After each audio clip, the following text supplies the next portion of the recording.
Cuando los hematíes presentan un número en cuanto al tamaño menor de 7 micros, pues se denomina microcítico. Esta característica la podemos encontrar ya sea por envejecimiento celular, refiriéndonos a que ya sabemos que todas las células tienen un tiempo de vida programado. Entonces, en este caso es alrededor de los 120 días. Entonces, glóbulos rojos más próximos a estos 120 días pueden tener un tamaño menor de 7 micros. A su vez, puede dar un indicio de que hay una insuficiencia medular y que hay un problema en cuanto a la eritropoiesis. O se lo tiende a observar en algunos tipos de anemia, como la anemia lipopénica y talasemia. Los glóbulos rojos, ya de un tamaño mayor a las 7 micras, 8 micras, pues se denominan como macrocíticos. ¿Esto qué quiere decir? Puede referirse a que hay una hiperactividad medular, o podemos hablar de hematíes jóvenes, cargados de hemoglobina, que recién han sido de una ósea, y o relacionarlo con algunos tipos de anemia, como la anemia megalplástica, o ya algún daño a nivel medular, una aplasia. La siguiente. En alteración de la forma vamos a tener varios tipos, varias presentaciones, desde presentación, una forma más esférica o más similar a una semiluna, que más adelante vamos a ver. Comenzando con el término poiquilocitos, pues esto hace referencia a que hay una desigualdad o variabilidad en la forma de los hematíes, no van a ser uniformes. Entre estos podemos tener esferocitos, que son glóbulos rojos que van a perder esta forma bicóncava y van a tener una forma más esférica y de menor diámetro. Se los tiende a observar más que todo en anemias como las anemias hemolíticas, ya sean congénitas o adquiridas. Los eliptocitos, pues son hematíes que podemos observar, tienen una forma elíptica, tienen una forma más alargada, de extremos casi simétricos y un contorno regular. Esto se lo tiende a observar en las elictocitosis y generalmente lo que se forman o tienen esta forma porque hay lesión o hay una alteración en la membrana eritrocitaria y por eso toman esta forma. El siguiente. Nucleocitos son hematíes que van a tener forma de lágrima, similar, debido a que presentan una prolongación anómala. Su observación más que todo es frecuente o se lo relaciona con mielofibrosis primarias o neoplasias mieloproliferativas o en los casos como podemos observar anemia con infiltración medular. Los dianocitos, como su nombre le indican, son hematíes que tienen, toman esta forma similar a una corona, similar a una diana. Estos hematíes van a tener un aumento, un exceso en cuanto a la superficie y presentan un área, el área central con mayor contenido hemoglobínico. Y esto es lo que le da el aspecto similar a una diana. Y se nos puede observar en pacientes alcohólicos y generalmente pacientes alcohólicos crónicos que ya están próximos o presentan hepatopatía renal, ¿no? También se lo relaciona con fatipeña y con esplenectomía. Los estomatocitos, pues son hematíes que presentan un exceso de agua. Estos hematíes en la zona central tienen una forma similar a una boca y se tienden a presentar, por ejemplo, en las anemias hemolíticas o también relacionados en pacientes alcohólicos y también con hepatopatías grandes. El siguiente. Siguiendo con las alteraciones en la forma, tenemos los esquistocitos. Estos son hematíes fragmentados que van a tomar diferentes formas. Generalmente el tamaño es mucho más reducido, de 2 a 3 micras aproximadamente, y se pueden presentar, por ejemplo, en anemia, en anemias hemolíticas, por ejemplo, en la de tipo microangioplástico. Los equinocitos se caracterizan porque son hematíes esferoidales que van a presentar espículas cortas en su superficie y se les puede confundir con los acantocitos, pero en el caso de los acantocitos, estos son hematíes también redondeados con espículas, pero tienden a ser más alargadas. Y ambos presentan estas espículas distribuidas irregularmente en la superficie. Eh, y en el caso de los equinocitos, pues ambos se relacionan con hepatopatías, pero equinocitos más que todo con hepatopatías, por ejemplo, en el caso de neonatos, carcinoma gástrico, úlceropéptica, y en los acantocitos con hepatopatías también, pero más en el adulto, y con esplenectomía. La siguiente. En el caso de los drepanocitos, pues estos son hematíes que tienen a tomar una forma más de semiluna, similar a una hoz, se podría decir. Y esto es porque hay una alteración en cuanto a la hemoglobina. La hemoglobina toma una forma más alargada en sentido, en el eje longitudinal de la célula, y de forma más alargada, similar a una semiluna. Se lo puede observar en el caso de la anemia falciforme. Y los excentrocitos, pues vamos a tener que aquí en el caso de la hemoglobina se va a ubicar más en los polos. Y al ubicarse más en los polos, la zona central queda desprovista de la misma. Lo que al observarlo podemos ver una zona vacía o llana en el centro, que es debido a que la hemoglobina se concentra más en los extremos. Esto se puede observar en caso de anemia hemolítica, en el caso de estomacitosis congénita. Lo siguiente.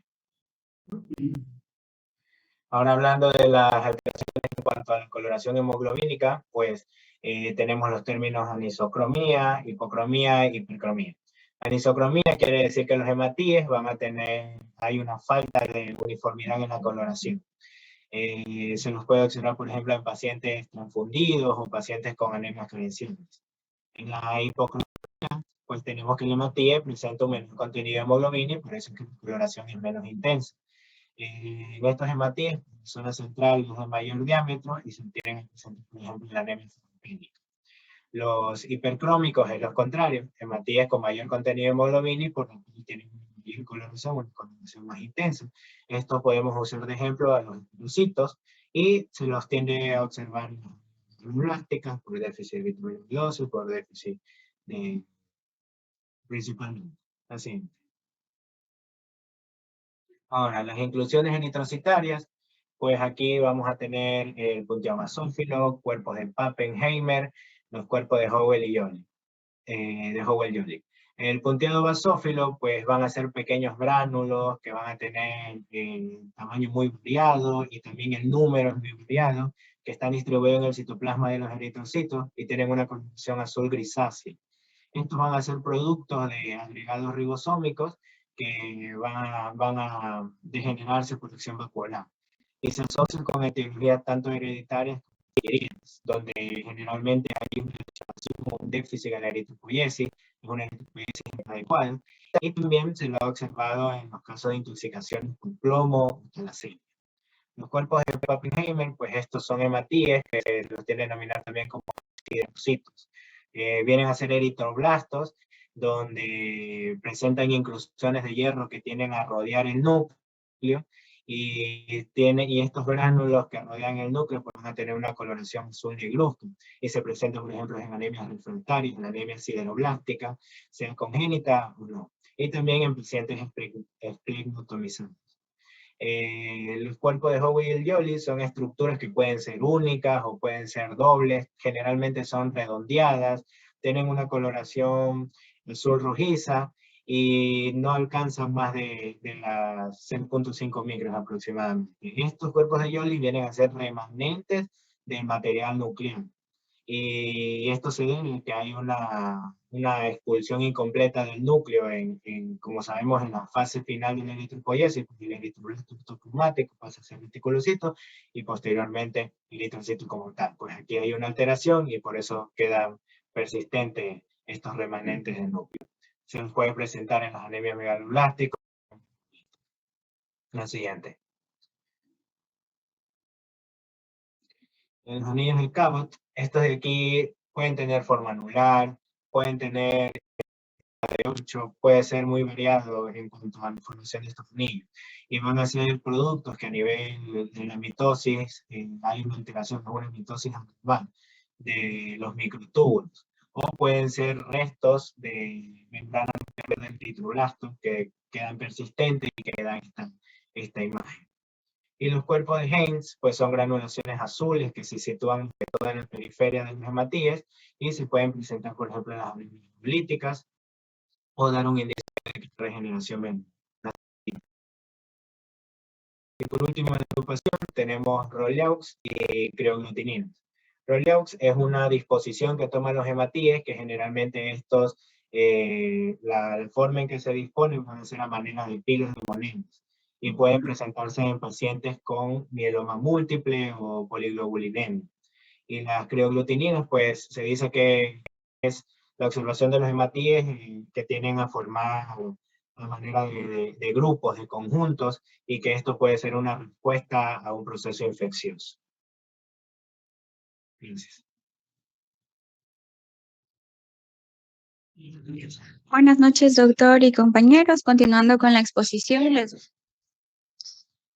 les voy a hablar acerca de las alteraciones morfológicas de los leucocitos o glóbulos blancos. Siguiente diapositiva. Comenzando con las alteraciones en el recuento total de los leucocitos, tenemos a la leucocitosis y a la leucopenia. La leucocitosis es el término que se utiliza para indicar el aumento del recuento total de los leucocitos por encima de 11.000 elementos por milímetro cúbico. Esta usualmente se hace a expensas de los polimorfonucleares neutrófilos en la neutrofilia, también en la linfocitosis, la eosinofilia y la monocitosis, además de que se puede hacer a expensas de células inmaduras, como sucede en el caso de la leucemia. En todos los casos de leucocitosis, el estudio se debe completar con una observación directa de los leucocitos en extendidos de sangre periférica, y es importante saber que puede haber una pseudoleucocitosis cuando hay crioglobulina o criofibrinógeno, también agregados de plaquetas, y cuando hay eritroblastos. En el caso de la leucopenia, este término se ha utilizado para indicar la disminución en el recuento total de los leucocitos por debajo de 3.000 elementos por milímetro cúbico. Esta usualmente se va a hacer a expensas de los polimorfonucleares neutrófilos en el caso de la neutropenia, también en la linfocitopenia o por la combinación de ambos. De igual manera, aquí va a ser importante que el estudio se complete con la observación directa de los leucocitos en los extendidos de sangre periférica, y también se puede dar el caso de una pseudoleucopenia con neutropenia en individuos con fenómenos de aglutinación al frío o tras la administración de gammaglobulina, que esto va a hacer que se induzca un aumento de la agregación de los granulocitos. Siguiente diapositiva. Continuando con las alteraciones cuantitativas derivadas del recuento diferencial de los leucocitos, en cuanto a los neutrófilos, vamos a tener la neutrofilia y la neutropenia. La neutrofilia es el término que se utiliza para indicar el aumento del recuento absoluto de los polimorfonucleares neutrófilos, o sea, de los neutrófilos. Estos fisiológicamente se van a encontrar elevados en niños recién nacidos, en mujeres de edad reproductiva durante los ciclos menstruales y en el embarazo, particularmente alrededor del trabajo de parto y en los primeros días del posparto. La neutrofilia usualmente se va a presentar por redistribución de las células tras un estímulo como el estrés, por infecciones bacterianas, por inflamación o por la salida de los polimorfonucleares neutrófilos de la médula ósea. Por otro lado, la neutropenia es el término que se utiliza para indicar la disminución del recuento absoluto de estos neutrófilos, y de acuerdo con el recuento se van a clasificar en media cuando el recuento se encuentra entre 1.000 y 1.500 células por microlitro, moderada cuando el recuento se encuentra entre 500 y 1.000 células por microlitro, y severa cuando se encuentra por debajo de las 500 células por microlitro. En este caso, la agranulomatosis va a ser la forma más severa de neutropenia y se va a caracterizar por una alta tasa de mortalidad. También debemos considerar que ante la presencia de neutropenia hay que tener en cuenta la posibilidad de una falsa disminución de los neutrófilos debido a la aglutinación de los granulocitos.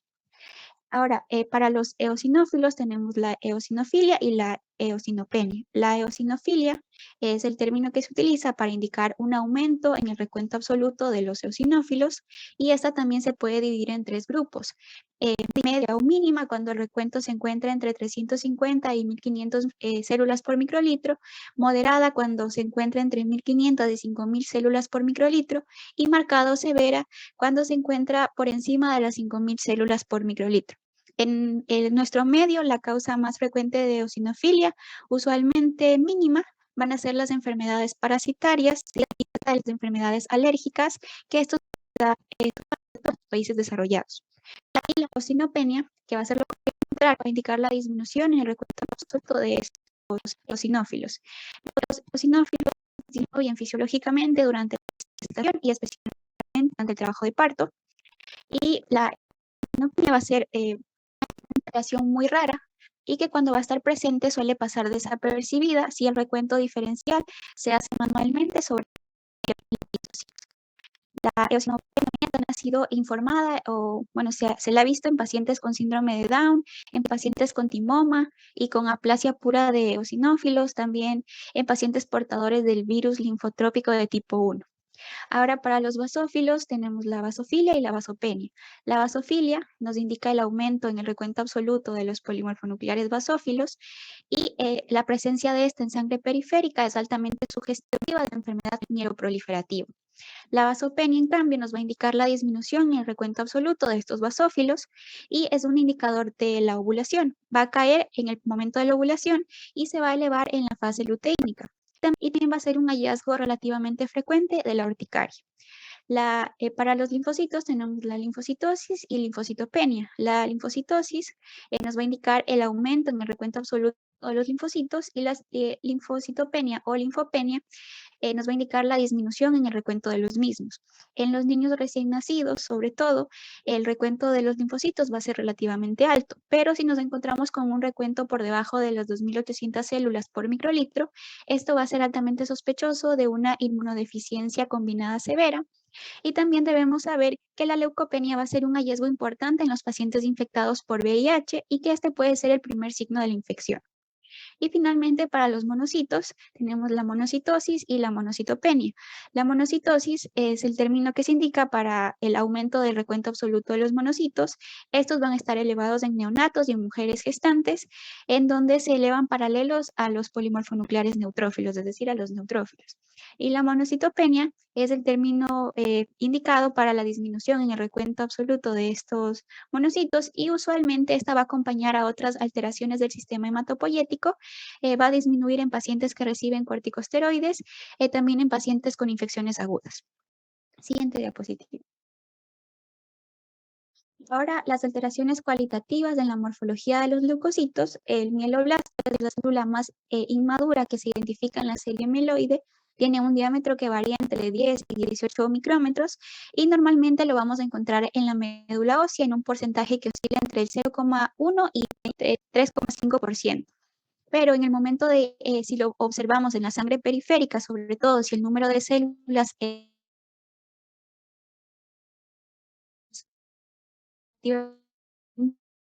alto, seguro es que nos encontremos frente a una leucemia mieloblástica aguda, que de acuerdo a la clasificación franco-américo-británica, hay dos formas, la M1 y la M2. También se puede observar mieloblastos en sangre periférica en el caso de pacientes con leucemias mielomonocíticas, con leucemia oligoblástica, con síndrome mielodisplásico, entre otros. El promielocito es la célula de mayor tamaño que se va a observar en los precursores de los granulocitos. Tiene un diámetro que varía entre 12 y 20 micrómetros y de igual manera se lo va a encontrar normalmente en la médula ósea en un porcentaje entre 0,5 y 5%. Y cuando lo encontramos en la sangre periférica, lo más seguro es que estemos frente a un diagnóstico de leucemia aguda, que en este caso sería la leucemia promielocítica aguda. También lo podemos observar en pacientes con leucemia aguda o con algún tipo de médula ósea de neoplastas. El mielocito va a tener un diámetro que varía entre 12 y 18 micrómetros, pero que en las etapas iniciales puede tener hasta un diámetro de 25 micrómetros. También normalmente lo vamos a encontrar en la médula ósea, en un porcentaje que oscila entre el 5 y 20%, pero cuando se encuentra en la sangre periférica, sobre todo si este se asocia con leucocitosis o con la presencia de otros factores mieloides como el mieloblasto, el promielocito o el metamielocito, entonces tenemos que sospechar de una enfermedad mieloproliferativa, en particular de leucemia linfoide crónica. Estos mielocitos también pueden aparecer en pacientes con infiltración sea benigna o maligna de la médula ósea y en los casos que usualmente se van a observar eritroblastos y otros precursores medulares, y esto se va a conocer como la reacción leucoeritroblástica. Además, lo podemos observar en niños recién nacidos, en la sangre periférica de estos, y es lo que, sobre todo en niños prematuros, y esto es lo que nos va a dejar una evidencia de la inmadurez del sistema hematopoyético. El metamielocito A partir de esta célula se va a perder el poder mitótico, por lo que esta etapa se conoce como posmitótica o etapa de maduración. En este caso, su tamaño va a variar entre 10 y 18 micrómetros, el núcleo va a ser un poco más pequeño y va a tener un aspecto que se conoce como reniforme. Normalmente se va a encontrar de igual manera en la médula ósea con un porcentaje que oscila entre el 10 y 30%, pero si se encuentra en la sangre periférica, sobre todo si se encuentra asociado a leucocitosis o a la presencia de otros precursores mieloides, como los mencionados anteriormente, debemos sospechar de enfermedad mieloproliferativa, en particular de leucemia mieloide Crohn. La banda, que esta célula también se conoce como neutrófilo juvenil, neutrófilo no segmentado o callado, es la forma más inmadura de los polimorfonucleares circulantes. Las bandas van a encontrarse en la médula ósea en un porcentaje de entre el 8 y 20%, y se van a encontrar en la sangre periférica en individuos normales. Cuando estas se encuentran aumentadas, esto nos va a indicar que el paciente se encuentra con un proceso infeccioso, usualmente asociado con neutrofilia, dando un cuadro hematológico que se conoce como desviación a la izquierda, de la cual se hablará más adelante. El polimorfonuclear neutrófilo va a ser la forma más madura de la serie de los granulocitos neutrófilos, con un tamaño que varía entre 10 a 15 micras. Va a tener un recuento en la médula ósea que oscila entre el 7 y 25%, y en la sangre periférica que oscila entre 1.700 a 8.800 células por microlitro. Pero estos valores pueden variar de acuerdo a las características demográficas de la población en estudio. El polimorfonuclear eosinófilo es una célula de origen mieloide que va a ser un poco más grande que el polimorfonuclear neutrófilo, con un diámetro de entre 2 y 17 micrómetros, con un recuento en la médula ósea que oscila entre el 0,2 y 3%, y en la sangre periférica por debajo de 350 células por microlitro. Pero esto va a ser de acuerdo a estándares internacionales, lo cual puede variar en el caso de que se establezcan valores de referencia para una determinada población. Aquí se van a observar o se pueden observar hipogranulares e hipergranulares en pacientes con anemia perniciosa, también en pacientes con hipersegmentación hereditaria de los eosinófilos, en pacientes que tengan la anomalía de del Pellier-Wett, de la cual también les voy a hablar más adelante, y pacientes con síndrome mielodisplásico o mielofibrosis idiopática, entre otros. Y el polimorfonuclear basófilo, este se va a encontrar en la médula ósea entre 0 a 0,5%, en sangre periférica entre 0 hasta 150 células por microlitro, y de igual manera, alteraciones morfológicas que presenta este tipo de célula en determinado momento van a ser de ayuda para establecer un diagnóstico. Por ejemplo, podemos observar hipogranularidad de los basófilos durante la fase aguda de procesos alérgicos, como la urticaria, también el shock anafiláctico, y en pacientes con hiperlipidemia postprandial. Siguen.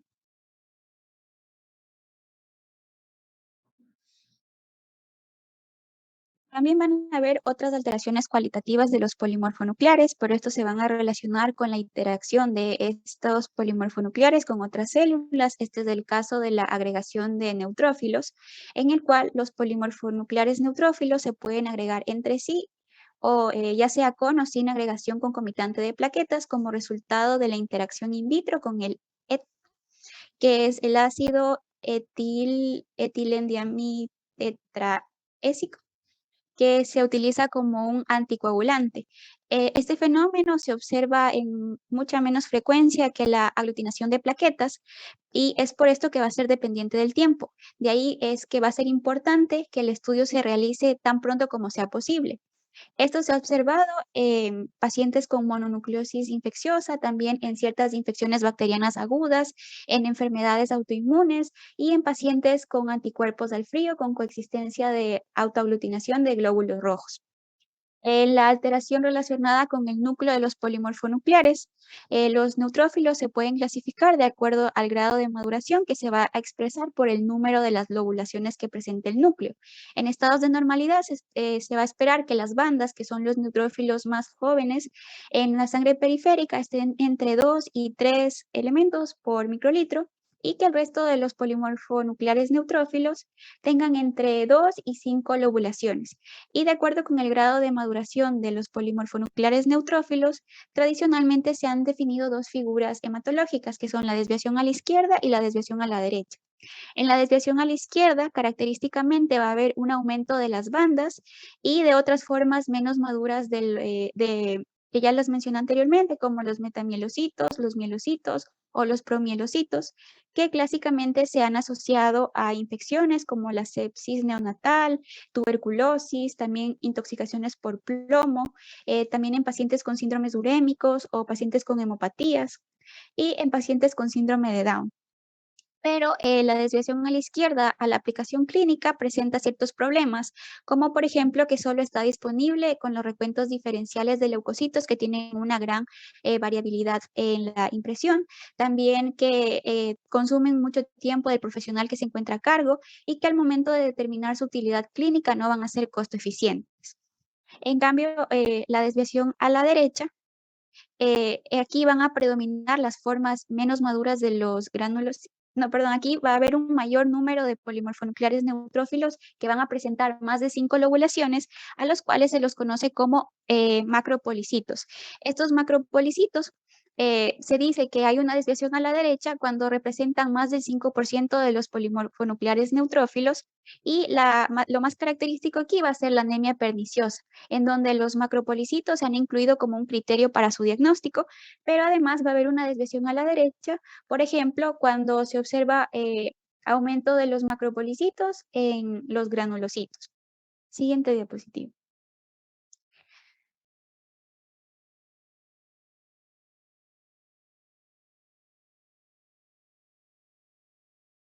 Siguiente diapositiva. Ya. Ahora, como les mencionaba, los macropolicitos o también denominados pleocariocitos son polimorfonucleares neutrófilos que tienen un tamaño que va a ser del doble de un polimorfonuclear neutrófilo normal, con un diámetro de más o menos 15 a 25 micrómetros y que van a presentar más de 5 lobulaciones, como podemos observar en la imagen. Como ya les mencioné, característicamente esto se va a observar en pacientes con anemia perniciosa, pero también se puede observar en individuos normales que los heredan de forma autosómica dominante, también en pacientes con síndrome mielodisplásico, en pacientes con síndrome de DiGeorge, también en aquellos que han recibido administración de esteroides, por ejemplo, para el tratamiento de la púrpura trombocitopénica idiopática, y además en pacientes con anemia ferropénica, especialmente cuando hay deficiencia de otras vitaminas, como aquellas relacionadas con el complejo B y el ácido fólico. La anomalía de Pelger-Webb, que ya había mencionado anteriormente, va a ser una alteración benigna de los leucocitos que se va a heredar de forma dominante y no va a estar ligada al sexo, que esta es caracterizada por una morfología particular en el núcleo de los leucocitos que se va a observar mejor en los neutrófilos, en los cuales la segmentación nuclear va a estar claramente reducida y esto puede comprometer a los polimorfonucleares, a los linfocitos y a los monocitos. La incidencia de esta anomalía va a ser de 1 por cada 1000 o de 1 por cada 10.000 personas. Fue originalmente observada en personas procedentes de países como Holanda, Alemania y Suiza, pero también se han observado en personas de origen asiático y también africano. La importancia de identificar esta anomalía radica en que normalmente se suele confundir con una desviación a la izquierda provocada por procesos infecciosos de origen bacteriano. Por otra parte, tenemos a la pseudoanomalía de Pelger-Webb, también conocida como anomalía adquirida de Pelger-Webb, que esta va a ser la forma no hereditaria de esta anomalía y que se ha observado en varias situaciones clínicas, como por ejemplo en el mixedema, en la enteritis aguda, en la agranulocitosis, en el mieloma múltiple y en la malaria. También se puede observar en casos de pacientes con hipersensibilidad a ciertos medicamentos, en pacientes con síndrome mielodisplásico, entre otros. Siguiente diapositiva. Y los neutrófilos necrobióticos, estos se pueden observar en los extendidos de sangre periférica debido a que corresponden con fenómenos de apoptosis como parte integral de la muerte programada de la célula. Cuando estas células se encuentran aumentadas, esto va a ser un indicador de procesos infecciosos, pero también se puede observar en aquellos pacientes con leucemia mieloide aguda o en pacientes con anemia perniciosa por una deficiencia de la vitamina B12. Ahora, en cuanto a las alteraciones relacionadas con el citoplasma de los polimorfonucleares, la mayoría de estas alteraciones van a estar relacionadas con las modificaciones del número y del aspecto de los gránulos de las células. Es por esto que tenemos hipogranular e hipergranular. El hipogranular va a consistir en la reducción de los gránulos específicos de los neutrófilos y se va a presentar por diversas causas. Entre estas, algunas de congénito, como en la ausencia de gránulos específicos en la deficiencia de lactoferrina, situación que va a acompañar de infecciones bacterianas a repetición y de enfermedades adquiridas como síndromes mielodisplasía. También lo podemos observar en pacientes con VIH, en donde, como en el caso de la deficiencia por lactoferrina, también va a aumentar la posibilidad de tener enfermedades bacterianas. Y la hipergranular, en la cual la más frecuente de estas alteraciones se conoce como granulaciones tóxicas, en donde los gránulos de neutrófilos se van a observar de un tamaño más agrandado y más basófilos, y esto va a ser debido a la presencia de constancias ácidas que se van a presentar en el citoplasma de las células. Y esto se va a observar sobre todo en procesos infecciosos. Siguiente diapositiva. Ahora, las alteraciones por la presencia de gránulos anormales. Comenzando con la anomalía de Mike-Hepling, este va a ser un raro desorden de tipo hereditario dominante que se va a caracterizar por la presencia de inclusiones basófilas en el citoplasma que se van a encontrar bien definidas con un tamaño de entre 2 a 5 milímetros de diámetro y que se van a presentar en los neutrófilos, eosinófilos y basófilos. Y en los monocitos se va a acompañar de otras alteraciones como por ejemplo la presencia de o de plaquetas gigantes poco granuladas. La identificación de esta anomalía es importante porque a través de esta podemos sospechar de una macrotrombocitopenia hereditaria. Los cuerpos de Donle son inclusiones pequeñas que van a tener una coloración azul o gris pálido que van a aparecer en el citoplasma de los neutrófilos, ya sea de manera única o de manera múltiple, que usualmente se van a localizar en la periferia de las células y van a tener un diámetro de entre 1 a 2 micrómetros, pero pueden llegar hasta 5 micrómetros de diámetro. La presencia de los cuerpos de Donle en individuos normales va a ser muy rara, aproximadamente de un 0,1%. Pero se va a observar en mujeres embarazadas, en pacientes con infecciones o inflamaciones, también en pacientes que han recibido citoquinas y en pacientes con anemia perniciosa, con síndrome mielodisplásico, con anemia hemolítica autoinmune o en aquellos que reciben tratamientos antiplásicos como la ciclofosfamida. Síndrome de Chediak-Hashi es una rara enfermedad también de carácter autosómico recesivo que se va a caracterizar por un defecto en la formación de los lisosomas. Esto se va a presentar en anormalidades neurológicas, en infecciones bacterianas, en episodios febriles e intermitentes. Y también, bueno, esta anormalidad nos va a llevar a trastornos quimiotáxicos con retardo de la destrucción de las bacterias fagocitadas. Y esta va a ser importante de identificarla debido a la posibilidad de que puede ser tratada con un trasplante de médula ósea que podría curarla. La anomalía de Alder-Reilly es una alteración hereditaria de forma autosómica recesiva. Se va a caracterizar por la presencia de unos gránulos azurofílicos que se van a agrupar en forma de racimo en el citoplasma de los granulocitos. Y esta se va a asociar con mucopolisacaridosis, que se va a presentar en síndrome de Hunter. También se puede presentar de forma adquirida en algunas variantes de leucemia aguda y con el síndrome mielodisplásico. Los cuerpos de Bauer son gránulos intracitoplasmáticos que van a tener una forma alargada y que se van a encontrar mieloblastos, promielocitos y monoblastos. En aquellos pacientes que tienen leucemia mieloblástica aguda, leucemia promieloblastica aguda o leucemia mielomonocítica aguda. También se puede observar en pacientes con síndrome mielodisplásico, en anemia refractaria y en el mieloma múltiple, entre otras situaciones clínicas. En los cuerpos de Barr en los polimorfonucleares, algunos neutrófilos de las mujeres van a presentar un apéndice que se conoce como cuerpo de Barr o cromatina sexual, que mide más o menos 1,5 micrómetros de diámetro y que se va a unir al resto del núcleo por un pequeño filamento que representa el cromosoma X inactivo de la mujer. En los cuerpos de Barr no se van a observar los neutrófilos de los hombres, tampoco en los hombres que tengan síndrome de feminización testicular, que fenotípicamente son mujeres, pero genotípicamente son hombres. Tampoco se va a observar en el síndrome de Turner, en donde solo hay un cromosoma X, pero sí se puede observar en hombres que tengan síndrome de Klinefelter pero se va a observar en menor proporción que en las mujeres. Y paradójicamente, las mujeres que tienen el triple cromosoma X van a tener menos cuerpos de Barr que las mujeres que tienen los 2 cromosomas normales. Y en el caso del síndrome de Down en mujeres, los cuerpos de Barr van a estar reducidos.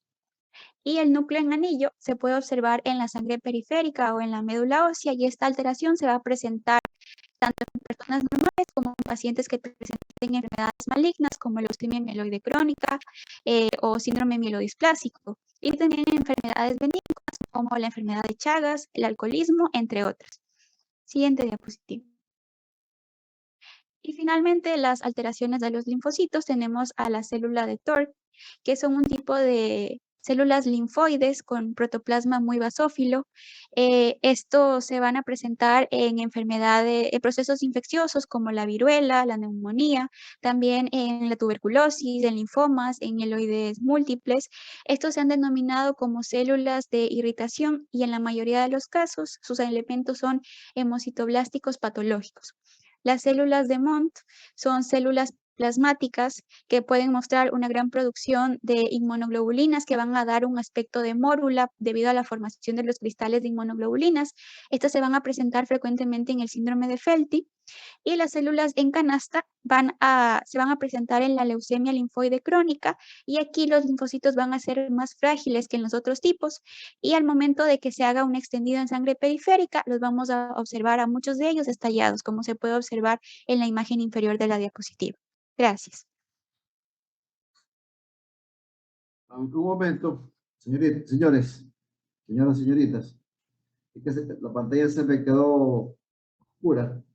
Entonces voy a salir un ratito y voy a volver a reingresar. Me esperan un momento, por favor. Es que no los estoy viendo, no veo nada.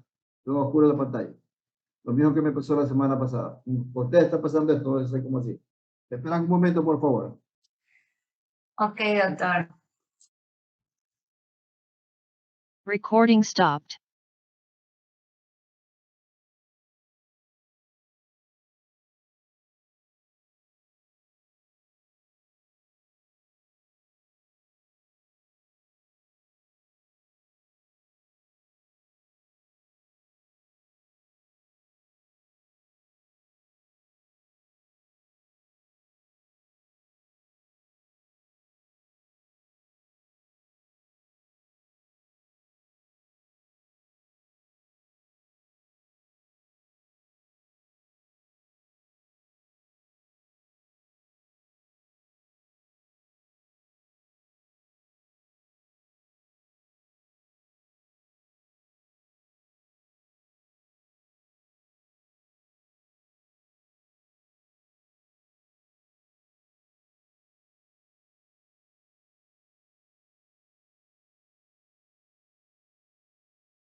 Recording in Continuemos, por progress. favor. Otra vez estoy ya viendo. Vamos. Ya.